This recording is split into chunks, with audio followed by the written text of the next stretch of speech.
warahmatullahi wabarakatuh. Nama saya Siska, perwakilan dari kelompok 6 yang beranggotakan Sarifah Hatijah M dan Anjali.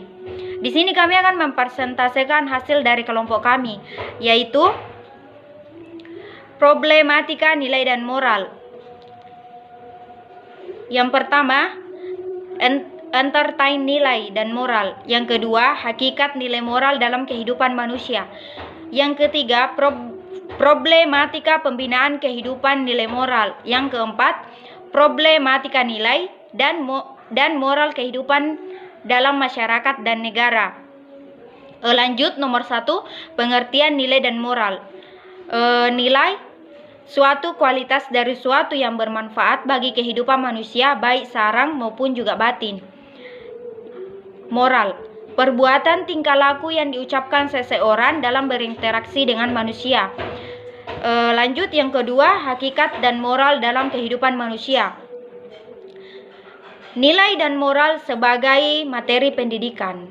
Dalam bidang filsafat, terutama pada bidang aksiologi atau filsafat nilai, memiliki tujuan utama, yaitu estetika dan etika. Keduanya berbeda, karena estetika berhubungan dengan keindahan, sedangkan etika berhubungan dengan yang baik. Kemudian, nilai moral di antara pandangan objektif dan subjektif manusia.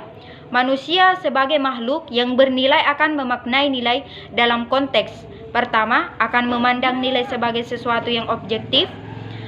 Apabila dia memandang nilai itu ada meskipun tanpa ada istirahat. Yang kedua, memandang nilai sebagai suatu objektif, artinya nilai sangat terbaik. Lanjut, nilai di antara kualitas primer dan sekunder. Menurut F. Ron Rizzi, kualitas bagi laki-laki doa yaitu kualitas primer, yaitu kualitas dasar yang tampaknya baik, tidak dapat menjadi ada. Kualitas sekunder yaitu kualitas yang bisa ditangkap oleh panca indera. Metode menemukan dan hierarki nilai dalam pendidikan. Nilai menampilkan diri dalam aspek positif dan aspek negatif yang sesuai dengan polaritas, seperti baik dan buruk, keindahan dan kejelekan. Nilai tersusun secara hierarkis, yaitu hierarki tujuannya penting. Lanjut, ketiga, problematika pembinaan nilai moral. Yang pertama, pengaruh kehidupan keluarga dalam pembinaan nilai moral. Yang kedua, pengaruh teman sebayanya terhadap pembinaan nilai moral. Yang keempat, pengaruh media komunikasi terhadap perkembangan nilai moral. Yang kelima, perkembangan otak atau berpikir terhadap perkembangan nilai moral. Pengaruh informasi terhadap perkembangan nilai moral. Jadi kesimpulannya, manusia, nilai, moral, dan hukum adalah suatu hal yang berkaitan dan saling menunjang. Sebagai warga negara, kita perlu mempelajari, menghayati, dan melakukan dengan ikhlas tentang nilai, moral, dan hukum agar terjadi keselarasan dan harmoni kehidupan. Sekian dan terima kasih. Assalamualaikum warahmatullahi wabarakatuh. Problematika pembinaan nilai moral.